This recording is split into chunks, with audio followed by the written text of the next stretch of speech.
In the US, we have got a pretty important election coming up tomorrow. And if you're still wondering whether or not you should vote for Donald Trump, we're going to talk about that on this episode. Welcome to Cutting Edge Faith. Here's another Ryan's Rant. It's what I'm calling the live streams that we're doing here. And we can speak a little more off the cuff. I've got a few things I want to make sure we go over.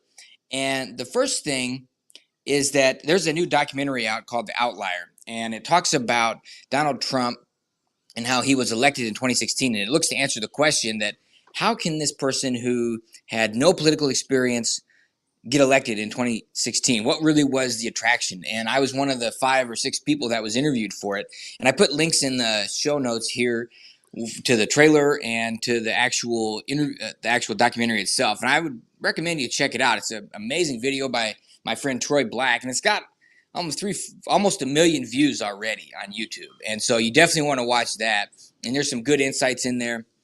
But as you're thinking about whether you should vote for Trump, we need to talk a little bit about what's at stake here. I mean, a lot of people, I hear, okay, Kamala's not a serious candidate. I mean, she didn't even get even a single % in her own primary, right? So, part of me thinks, geez, maybe they know they're going to lose, so they can't skip over a black vice president woman, so they're going to just throw her in there, or Indian, whatever she's identifying with. And so, okay, it's a throwaway vote, but they're going to be cheating. I mean, there's all kinds of things that we've seen coming out here that we should be concerned about, and also riots in the streets, and I'm seeing prophetic voices putting videos out about, safety and having your doors with 8-inch screws instead of 1-inch or 3-inch screws and all that, which I think is good to be prepared.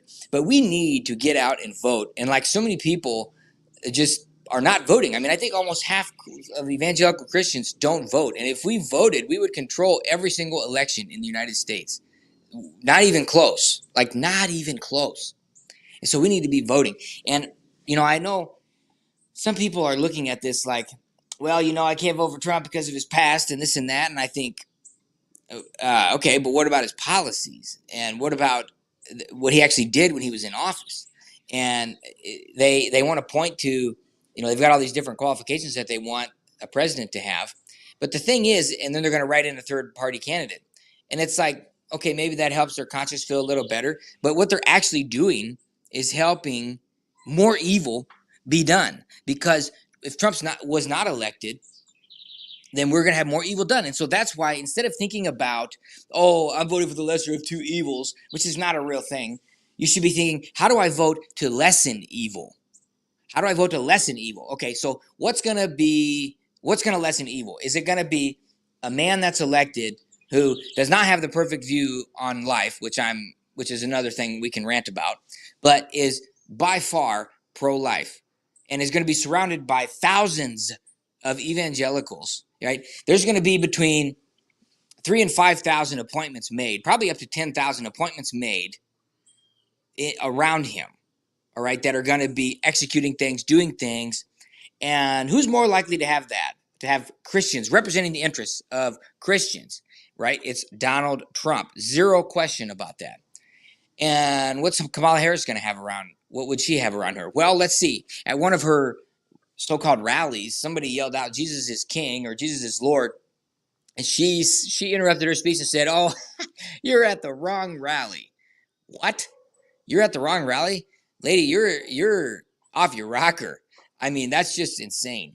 So, but you know what? It's no questions about what we see here, the truth, the reality. Outside the DNC convention, they had a bus killing babies, a bus and doing vasectomies, and like what is this? Like, it's almost like they're saying, let's see how much we can dial this up and see how ridiculous it's going to be. So, and people still vote.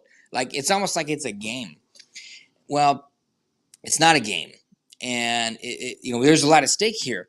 The party, it's kind of like, Kamala saying, hey, vote for her because, they didn't do anything in the last 4 years that would have been helpful. All they did was raise costs and let this country get flooded and promote flooded by illegal immigrants and crime and all the things that come along with it.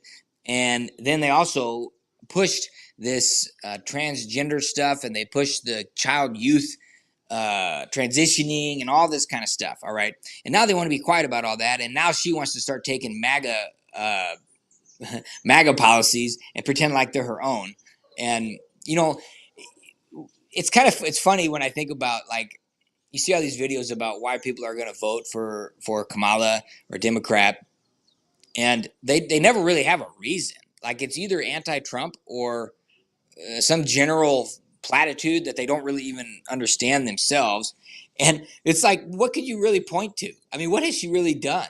I mean, nothing. I mean, she got shredded by Tulsi Gabbard back in when she was trying to run for president in 2020. Insane. I mean, and she just got made a fool of. And she didn't even get votes in her own state. And then they just slid her right in there. Well, she is absolutely a puppet. I mean, that is all it is. And that's really what the Democrats all are anyway. Now, there's plenty of puppets on the Republican side anyway, either. But that's not what we're talking about on the ballot here. Trump's the opposite of that. And so, who would you, the Bible, we look at King Cyrus, all right? Look at what he did. He was for God's people, all right? He was not a believer. He was not someone who was serving God per se. But he was someone who was for God's people, and he supported them. And what's Trump doing? Now, I believe his actions, it's not about what I believe, it's about the facts. His actions match his words. And unlike all these other politicians who, like, they're saying, oh, the character matters and this and that. I'm like, what's a bigger character issue? Something that somebody did 20 years ago, or maybe a mean tweet or something, or someone who says they're going to do one thing, and then when they get elected, they don't do it at all. In fact, they do the opposite, and they spit in your face. That's the opposite of good character. In fact, that's what all these presidents, Republicans and Democrats, in the past 50 years have done. They just spit in your face, and it's ridiculous. And Trump is the only one that actually stood up and did what he said he was going to do. I mean, it's crazy not to vote for the guy. I mean, he didn't start any wars. He's the only president in modern history that did not start any wars. Do you understand that? I mean, that's like, think about that. Everybody else wants to start wars. Everybody else is just feeding special interests. It's just insanity. It's absolute insanity.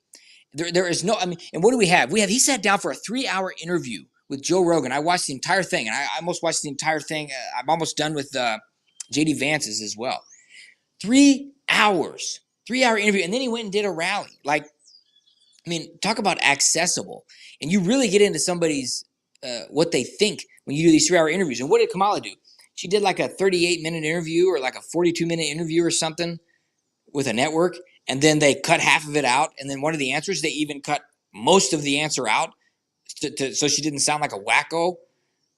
Like, you got to be kidding me. That's who you're going to vote for? Okay, yeah. I'm sure she's going to do great with China. Yeah, I'm sure she's going to do great with Russia. She's definitely got a deep understanding of the global energy issues and how we need to have American energy. And she definitely knows about global manufacturing and trade and how to have leverage and how to do all these negotiations with all these other countries and how to use the leverage that America has. No, she's definitely got a grasp on all those issues. No, what she's got a grasp on is word salad and using the same words for 1 minute, the same 10 words for 1 minute to say the same thing. I mean, what's she going to meet with Putin and say, look, Ukraine is a country in Eastern Europe, and it is close to Russia. And Russia is a bigger country, and Russia is close to Ukraine. And Ukraine is on the left side of Russia, if you look at a map. But if you look at a globe, it's different. But Russia is still a bigger country. Like, that is actually not a parody. That's actually what she said. You could go look that up. So, yeah, that's who we want negotiating deals. The thing is, we all know that she won't be negotiating the deals, and Biden's not negotiating deals. Nobody, they're all puppets. That's what's the reality. And that's what happens with this platform on the left. And Trump is actually pretty much our last chance to bring the government back to we the people. The first thing they did was undo a bunch of Trump stuff with the border. They got rid of the stay in Mexico policy. They just flooded our country with immigrants. And why? Well, we can speculate on that. But this is just, it's all insanity on the left. And I want to be very clear. Like, I understand, I'm sympathetic to people who say, oh, this about Trump and this and that. And look at the Bible. Look at these Bible verses. We're supposed to elect leaders with these qualities. And so then they can't vote for him. But I'm thinking, I think that's a misguided use of those scriptures. I mean, I think, yes, we want to have, let me be clear. The Bible is the word of God, and it shows what standards for our leaders should be. And I fully support that. I fully agree with that. What we need to be looking at here is how can we lessen evil? Okay, so if you look at an individual life of an unborn baby that a mother may consider abortion or be pressured into abortion, actually, the majority of women who get abortions are pressured into it. Who's more likely when they're president for that baby to live? If Trump's president, is the odds for that baby to live higher? Or if Kamala or a Democrat was president, is the odds for that one baby to live? What's higher odds? It's Trump, 100%. And yes, we need to go toward a federal amendment, a U.S. constitutional amendment to abolish abortion. In fact, there's already a right to life in there, life, liberty, and the pursuit of happiness. But we need to get leaders who are actually going to represent the interests of who? Their special interests, the donors, the big pharma, the big food? No, we the people. We the people. And praise God that RFK Jr. has gotten linked up. Now, obviously, he's off the rails when it comes to climate change and all the social stuff.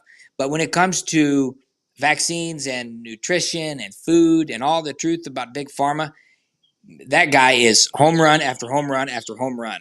Absolute amazing. And they're going to be putting a commission together to look into the truth of all that and wonder why. Like, I'm in Brazil and I look at the product that's sold in Brazil, or when I'm visiting Europe and I see the same product in the US. And you know what? The labels are different. The ones in the US got a bunch of words you can't pronounce because they're all chemicals, petroleum based, perhaps chemicals. And then in the other countries, it's got like 4 ingredients, 5, 6 ingredients, and you can pronounce them because they're all real things. They're not synthetic things. Like, okay, yeah, no, that's what's in our best interest, right? We don't want to put foreign stuff in our bodies, and praise God, people in America are waking up to that. But we need to be voting to lessen evil. We need to be voting to lessen evil. And I want to make, go watch that video. I think you're really going to enjoy it. We're going to have a lot more of these Ryan's rants coming out. But all of these topics I brought up, we could go into so much detail on. I mean, let me look at this. I just was watching some discussions on pro-life versus abortion. Think about this, okay? They say you can't tell a woman what she can do with her body. I say, okay, that makes sense. I mean, except unless she's in a car and you say she has to wear a seatbelt.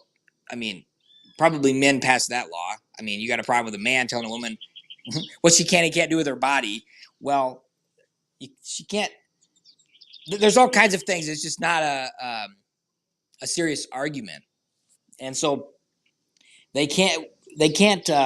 If a woman can't have a newborn baby and throw it against the wall, that's illegal. And so my question is, okay, so she can't throw her newborn baby against the wall, but right before the baby's born, she could pay somebody to kill it. Like, so how does that add up? What's the difference there? There is no difference. You can't defend that. That's insanity. And about transgender stuff. What about kids and youth? Like, kids can't get tattoos, kids can't drink alcohol, kids can't buy guns, kids can't drive. But, a 12-year-old knows that they want to be a different gender, which is way more important than any of those things, like to do actual surgery. So, as you can see, there's a lot at stake here.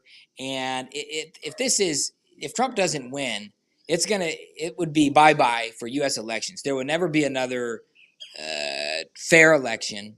And what he needs to do is get things in order for America and the world, and America first interests. And the reason, America first interests is better for the entire world. And the idea of tariffs is a negotiation tactic to get other countries to do what they should have been doing already, and to undercut the fact that our leadership has sold out U.S. manufacturing, sold out U.S.